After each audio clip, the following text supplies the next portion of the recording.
dans la partie est de la République démocratique du Congo est une priorité pour justement le gouvernement congolais. Frédéric Amani, vous êtes un acteur politiquement indépendant, vous n'avez pas de couleur politique. Voilà notre choix aujourd'hui de Diana Consulting. Confirmez-vous cela, vous avez déjà changé de camp. Merci pour l'invitation. Je suis Frédéric Amani, activiste de la société civile, mais aussi expert des questions de défense et de sécurité et maintien de la paix de l'Institut Thales d'Afrique basé à Dakar au Sénégal. Je crois que c'est à ce titre-là que j'interviens par rapport aux questions liées à la défense, à la sécurité et à la paix à l'est de la RDC, notre pays. Très bien. Alors, dites-nous, il faudrait qu'il y ait tête-à-tête entre le chef de l'État congolais et celui du Rwanda, Paul Kagame. Quand vous voyez le dessin et que vous analysez tout ce qui s'est déjà passé avant, l'actualité nous dit que Goma est en train de tomber entre les mains de M23. Goma est tout le temps dérangé, bougé. Nous avons tenté avec le EAC qui n'a pas tenu. Nous sommes aujourd'hui avec la SADC. Est-ce que vous pensez que c'était à tête produirait quelque chose de bon à la République démocratique du Congo? Bien, vous posez beaucoup de questions à la fois, mais qui sont aussi intéressantes et pertinentes. Alors, qu'est-ce qu'il faut dire par rapport à ça? Je pense qu'il faut rappeler que des rencontres, il y en a eu entre la RDC et le Rwanda ou entre la RDC et les pays de la région dans le cadre non seulement de la désescalade, mais aussi voir les voies et moyens pour établir la paix et la sécurité. Malheureusement, toutes ces rencontres, ou même parce que ces rencontres étaient sanctionnées par des traités ou des accords. Malheureusement, ces accords ont eu du mal à être appliqués. Voilà la situation à laquelle nous assistons. Un statu quo ou un retour à la case de départ. Et il a calmé quelques temps après, il y a une résurgence d'un groupe ou d'autres groupes qui revendiquent je ne sais pas quel droit. Alors, les États se parlent, ou les États doivent se parler. Qu'on le veuille ou pas, jusqu'au retour de Jésus-Christ, pour ceux qui croient, eh ben, la RDC restera voisin du Rwanda et vice-versa. On peut tout changer, sauf les bornes qui séparent les deux pays. Alors, c'est vrai, la RDC est aussi membre de plusieurs organisations, dont notamment East Africa Community, qui avait déployé il y a quelque temps sa force régionale. Malheureusement, cette force était butée à beaucoup de difficultés et n'a pas réussi sa mission. Il était temps qu'elle rebrousse chemin ou qu'elle quitte le territoire congolais. Et aujourd'hui, il y a la SADC qui vient, n'est-ce pas, au secours de la RDC, d'abord comme pays membre et aussi sur demande de la RDC, ce qui est une bonne chose. Et la SADC, dois-je rappeler que en 2013 ou en 2012, lors, n'est-ce pas, encore de l'incursion ou de la prise de la ville de Goma par le même M23, c'était la même SADC, la brigade de la SADC qui était venue avec les mêmes pays, l'Afrique du Sud, la Tanzanie et le Malawi. La brigade, grâce aussi au soutien de la MONUSCO, et aussi grâce à ce qu'on peut appeler à la pression internationale. Il vous souviendra. En 2023, il y a eu des résultats positifs, quand même, il faut le dire. Il vous souviendra qu'il a suffi aussi l'appel de l'ancien président américain Barack Obama au président Kagame pour qu'il retire ses troupes ou son soutien au M23. Et aujourd'hui, on est encore face à cette instabilité, à cette insécurité qui continue à endeuiller des familles et qui continue à déranger, n'est-ce pas, le vivre ensemble même au niveau congolais. Aujourd'hui, est-ce que c'était important que les deux présidents se rencontrent?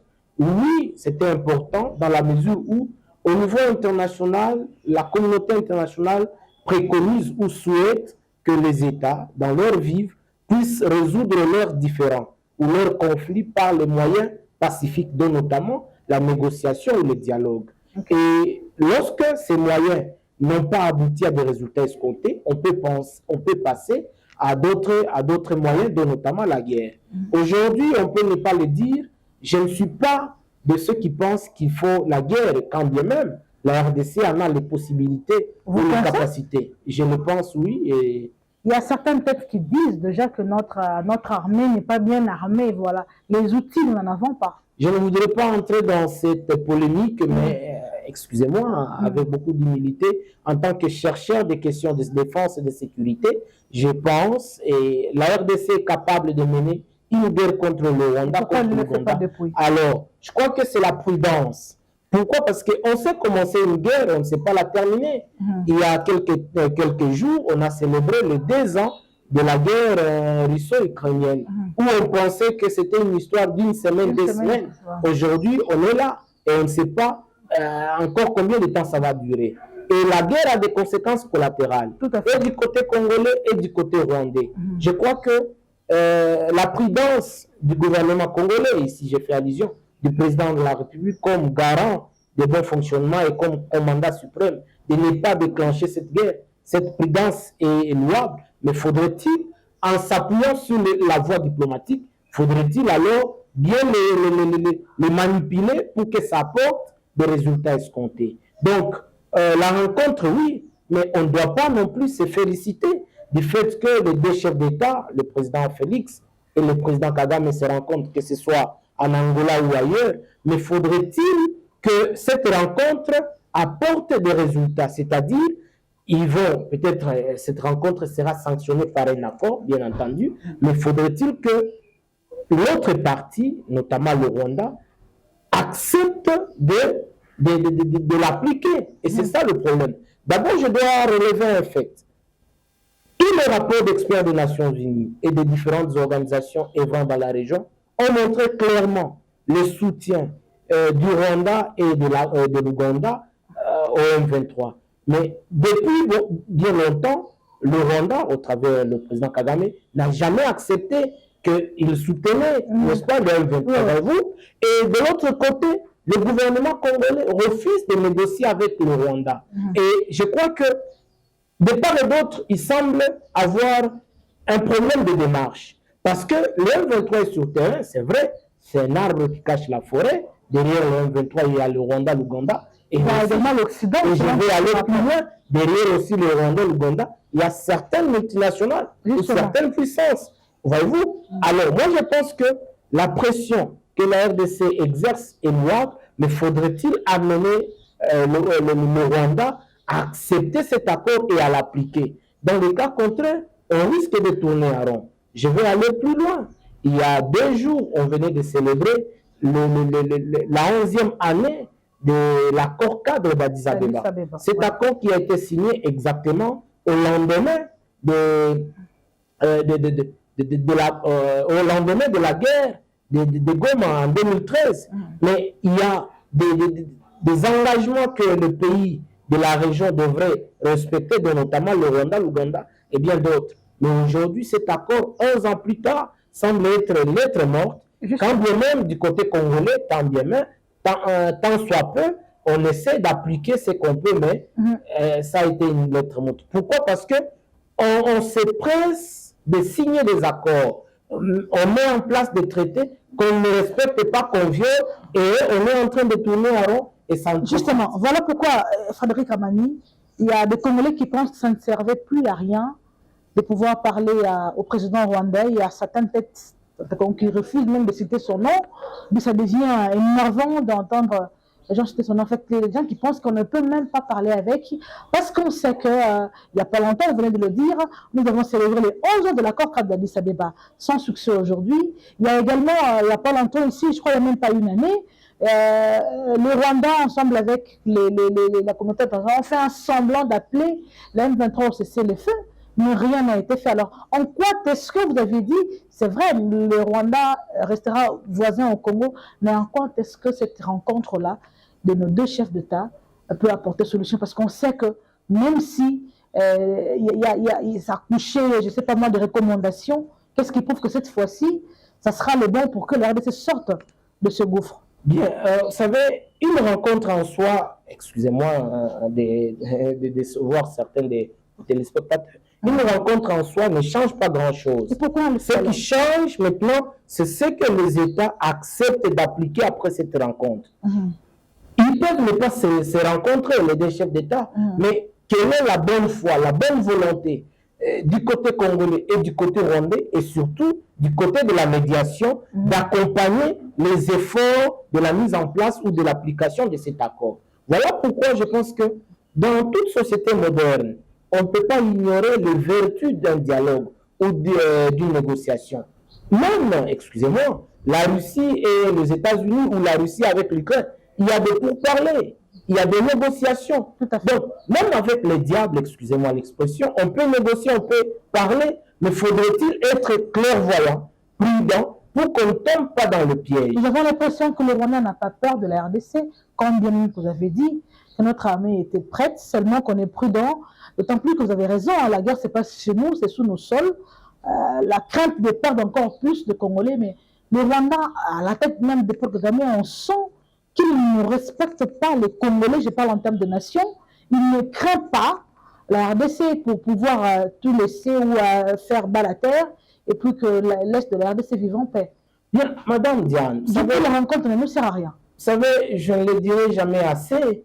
Depuis longtemps, avec ma petite expérience, c'est avec modestie que je l'ai dit, en menant des recherches, des questions sur les questions de paix et de sécurité dans la région de Grand Lac, à l'est de la RDC, nous sommes en train de mettre en place depuis un temps une théorie de la réorganisation interne. Cette théorie, si on arrivait à bien l'appliquer, rassurez-vous, faites, mais rassurez-vous que ça va permettre à la RDC non seulement de décoller, mais de jouer véritablement le rôle qui lui revient de par tout ce qu'elle a comme potentialité. Vous savez, la RDC a vocation d'être un pays hégémonique au niveau non seulement de l'Afrique centrale, mais au niveau de l'Afrique tout entière, et pourquoi pas au niveau international, de par sa position, de par les potentialités. Mais on ne parvient pas à jouer cela, non parce qu'il y a cette agression, non parce qu'on n'en a pas la possibilité, parce qu'il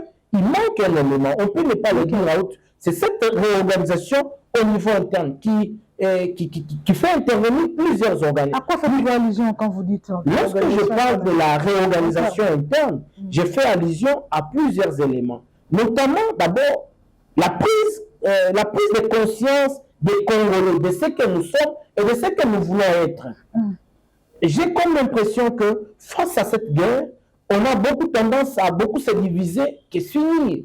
Pourtant, cette guerre devrait être, si vous voulez bien, un élément incubateur d'unité, de cohésion nationale, mais aussi ce sursaut patriotique. Où on apprend, excusez-moi, vous êtes une grande journaliste, j'apprécie vos compétences, mais regardez ce qui se passe dans nos médias.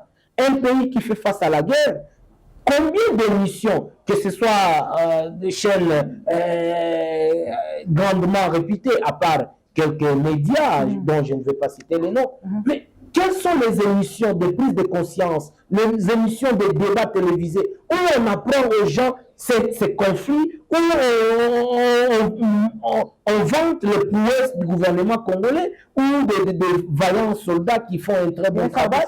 Tout ça, mais ce sont des émissions. C'est pourquoi, entre parenthèses, la plupart des Congolais vous diront, ils ne suivent pas les chaînes locales ou les chaînes congolaises parce que c'est soit la musique ou le théâtre ou les polémiques. Ça, c'est vrai. Et ça saute aux yeux. Je crois que la prise de conscience, un sursaut patriotique, les réformes dans le secteur de sécurité, les institutions fortes, l'amour de la patrie, on peut ne pas le dire à haute voix. Un pays qui fait face à la guerre, on ne peut pas quand même donner des émoluments à des députés de 21 000. Voyez-vous? Et on doit diminuer parmi les promesses du chef de l'État, c'est de diminuer le train de vie des institutions. Affecter cela non seulement à l'armée, mais à d'autres secteurs vitaux. Donc, ce sont des éléments qui doivent être pris en compte, madame, pour aider le pays à aller de l'avant. Donc, lorsque je parle de la réorganisation, c'est tous ces éléments et bien d'autres. Et un autre élément, c'est de savoir se choisir les alliés. Tout à fait. Lorsque vous choisissez des alliés stratégiques, eh bien, avoir aussi le temps de dialoguer. Vous savez, j'ai parlé tout à l'heure du dialogue comme une vertu. Dialoguer, lorsque par exemple, je vais prendre un exemple, lorsque par exemple les États-Unis face à l'Allemagne ou à la France, il est vrai qu'à un certain moment, la France ou les États-Unis ou l'Allemagne semblent fléchir, mais les partenaires se parlent, les partenaires dialoguent. Pas à chaque fois, vous êtes partenaire avec X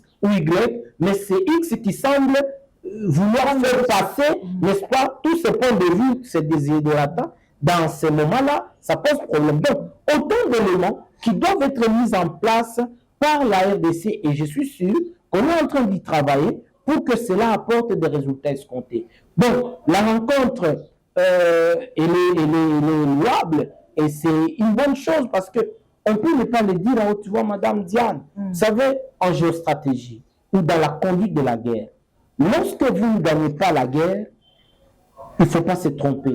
On négocie ou on dialogue selon les cas. Alors, dans le cadre de la RDC, il est plus qu'important, si dialogue ou négociation il y a entre le Rwanda ou avec le M23, je ne sais pas, mais il faudrait que ce dialogue ou cette négociation soit en faveur de la RDC. C'est-à-dire, il faut que la RDC soit en mesure de définir le format de ce dialogue.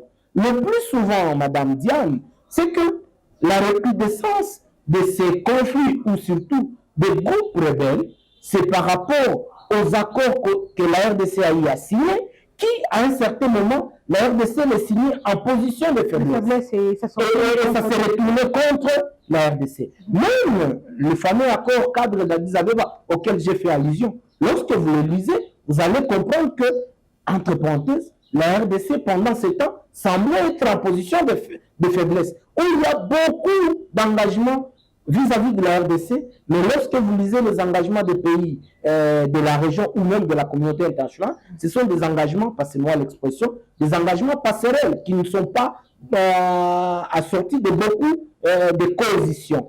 Voyez-vous. Donc, je pense que dialogue ou négociation, selon les cas, peut avoir lieu, mais il faudrait que ces dialogues-là ou cette négociation, qui sera bien entendu sanctionnée par un accord, ne puisse pas se retourner contre la RDC. Sinon, on va signer pour une accalmie, 1, 2 ans, 3 ans, quelques temps après, un autre groupe ou le même groupe va encore revendiquer non-respect de ceci, non-respect de cela, et ça va poser problème. Alors, Frédéric Amani, moi, ce qui m'intéresse, c'est que c'est la sortie pour que la RDC vive la paix. Du côté est, bien entendu, vous avez dit qu'il faudrait une réorganisation interne. Oui. Mais moi, je touche de ce côté-là. Du côté média, je crois qu'ils ont entendu, bien entendu, tu nous vas au-delà de nos frontières. Je crois que chaque média prendra ses responsabilités, comme nous on le fait maintenant, vous avec vous. Si les chaînes également doivent le faire, ça aiderait tout le monde. Alors, du côté, je crois que de l'autre côté, quand vous parlez de diminution des émoluments des députés, par exemple, je crois que ce sont des résolutions à long terme. Je ne pense pas que ça se fera tout de suite, et que ces genres de résolutions amènent justement la paix du côté de la RDC. Ça, c'est à long terme. Moi je voulais vous demander en tant qu'expert, on est en train de finir par là, qu'est-ce que le chef de l'État doit faire maintenant, tout de suite? S'il doit vous suivre maintenant, avant de rencontrer les Occidentaux, le Rwanda, ainsi de suite, qu'est-ce qu'il doit faire? Qu'est-ce qu'il doit dire? Qu'est-ce qu'il doit signer pour que rapidement, l'Est de la RDC vive quand même en paix, cette fois une paix durable, pour que les choses changent un tout petit peu? Bien. En même temps, ça prend du temps. Alors, vous savez, le président venait d'avoir le second mandat, le dernier constitutionnellement parlant. Alors, on ne peut que lui souhaiter bonne chance et qu'il matérialise les promesses qu'il a faites durant la campagne et même son discours. Alors, qu'est-ce qu'il doit faire? Vous savez, c'est un processus. Tout à fait. Je pense qu'il peut poser les bases qui, peut-être pour certains, pourrait ne pas apporter de résultats escomptés à l'immédiat. Mais 2, 3, 4 ans, les bases qu'il aura posées vont apporter des résultats. Ça, c'est de 1. De 2, je pense que le président de la République doit davantage s'entourer des hommes et des femmes capables, qui aiment sa vision et qui veulent l'accompagner. Vous parlez du prochain gouvernement. Oui, pas des gens qui, à la longueur des journées, Fatih Béton et consort de flatteurs. Et attention, madame, la flatterie dérange beaucoup de nos responsables, que ce soit au niveau congolais, au niveau international ou au niveau africain. Le président n'est pas Dieu. Il peut avoir donné des ordres, bien entendu. Il est à Kinshasa, où il doit voyager. Il donne des ordres, que ce soit au Premier ministre ou au ministre sectoriel. Et peut-être le ministre n'a pas appliqué. Voilà. S'il est entouré des hommes et des femmes qui aiment ce pays, et qui s'inscrivent dans sa vision, qui commenceront pas à venir accuser X ou Y, mais à venir dire, Monsieur le Président, lors du conseil passé des ministres, ou lors de l'entretien passé avec elle, vous avez dit ceci, mais nous pensons que une semaine, 2 semaines, 1 mois plus tard, rien n'est fait. Est-ce que le problème se situe au niveau du décaissement ou au niveau de la matérialisation? Ces hommes doivent être autour de lui. Pas de flatteurs, pas de complaisants. Des parlementaires ont un grand rôle. Ils doivent doter le pays de lois qui l'aident à avancer. Vous pensez que Excusez-moi. Je n'ai rien contre ceux qui ont proposé, pas de loi, genre la dot doit revenir à ceci. Non, quand même. Vous ne pensez pas que ça intéresse d'autres Congolais peut-être? Les priorités, c'est comme nous avons plus de priorités que mais c'est jeunes gens également, on est madame. Pour eux. Aujourd'hui, vous savez, je crois l'avoir dit, Jean-Paul II, le pape, disait le deuxième mot de la paix, le deuxième mot du développement, c'est la paix. Il n'y a pas de paix. La RDC, un pays potentiellement riche, mais dont la population est pauvre. Pourquoi? Parce que il n'y a pas de développement sans paix et sécurité. La situation à l'Est affecte directement ou indirectement et Kinshasa, Lubumbashi et toutes les autres provinces. Alors, à l'immédiat, c'est parmi. Donc, le président devrait, n'est-ce pas, s'entourer des hommes et des femmes qui vont l'aider. Pas seulement des gens qui vont l'acclamer. Des gens qui sont capables de dire au président, moi je pense que pour le moment, la décision que vous voulez prendre, elle est bonne. Mais la priorité aujourd'hui par rapport à la promesse que vous avez faite, par exemple à Chikata, à Moneditu, à Konezi, à Uvira, à Bukavu, faisons d'abord ceci. Et alors, un ministre sectoriel doit être appelé pour... Et lorsqu'il ne fait pas ça, le Parlement doit sanctionner. On n'a pas assisté. Il y a eu, entre parenthèses, des ministres défaillants, mais qui, à un moment, on a pensé que c'était un clientélisme. Un ministre qui est appelé au Parlement pour s'expliquer, mais aucune mention, aucune censure, voyez-vous. Donc, je crois que ce n'est pas seulement le président seul qui va faire, bien que c'est lui le grand décideur, mais la population, la société civile, les médias, lorsque ça ne va pas, vous les journalistes, vous les médias, vous devez le dire. Lorsque ça va, vous devez aussi le dire. Voilà, monsieur le président, votre position ici est louable. Mais, monsieur le président, nous pensons que ce que vous avez fait ou ce que tel ministre a fait, c'est voilà comme ça. Je pense que c'est vrai, on a peur de l'inconnu, mais le changement demande aussi le courage et la persévérance. Il faut être courageux de dénoncer, il faut aussi être courageux d'apprécier. Autant d'éléments. La société civile doit jouer son rôle, les parlementaires, l'opposition aussi. Je suis heureux que lors du discours du président de la République, il a dit s'ouvrir à l'opposition. Donc, l'opposition, face à cette question, on doit mettre de côté les appartenances. Et si on a une proposition qui semble être meilleure, on peut voir ce que le président, le premier ministre, son cabinet, dire par rapport à cette question de l'Est, par rapport au taux d'échange, par rapport à ces problèmes, voici notre proposition. Chaque couche a un rôle à jouer et à apporter le soutien aux autorités. Alors, on est en train de finir, nous finissons déjà d'ailleurs, M. Frédéric Amani. Le Haut-Katanga va bientôt connaître des élections de gouverneurs. Quel est le profil de cette autorité par rapport à vous, à ces postes-là? Bien, nous encourageons d'abord tous les candidats qui ont postulé et nous leur souhaitons bonne chance. Mais par rapport à cette province du Katanga, nous pensons que le profil d'abord un patriote, quelqu'un qui aime la province, qui aime le pays et qui va s'inscrire bien entendu dans la vision du chef de l'État comme représentant du président au niveau de la province. Mais aussi un compétent, quelqu'un qui a des aptitudes, des capacités, si vous voulez bien, un manager, quelqu'un qui sait, n'est-ce pas, manager pour permettre à ce que la province aille de l'avant. Pas quelqu'un qui va, n'est-ce pas, se contenter dans des slogans creux, impragmatiques. Quelqu'un qui va dire, ou qui ne va même pas parler, mais qui va aussi travailler, un travailleur. Mais quelqu'un aussi qui va s'entourer, vous savez, en management ou en théorie des organisations, on dit que la faiblesse ou la force du chef ou du responsable dépend de son entourage. Voyez-vous? Donc, le chef peut ne pas être, excusez-moi l'expression, peut ne pas être compétent ou fort, mais lorsqu'il a des hommes et des femmes qui l'aident, qui lui permettent d'avancer, on voit le chef, voyez-vous. Donc, il y a ça. Et d'abord, un chef qui aime la province, qui s'inscrit dans la vision du chef de l'État, un homme capable, qui a des capacités et des compétences, mais c'est lui aussi qui va se faire entourer des hommes et des femmes qui vont, des bonnes personnes, bien entendu, qui vont l'aider à avancer, mais aussi quelqu'un qui ne va pas, n'est-ce pas, tomber dans les antivaleurs. Tout à fait. Voyez-vous? Donc, il y a ces critères-là. Et nous pensons que ça va permettre à ce que la province puisse aller de l'avant. Frédéric Amadi, Diana Consulting vous dit sincèrement merci d'avoir passé par ici. Je vous en prie. À très bientôt pour un autre numéro.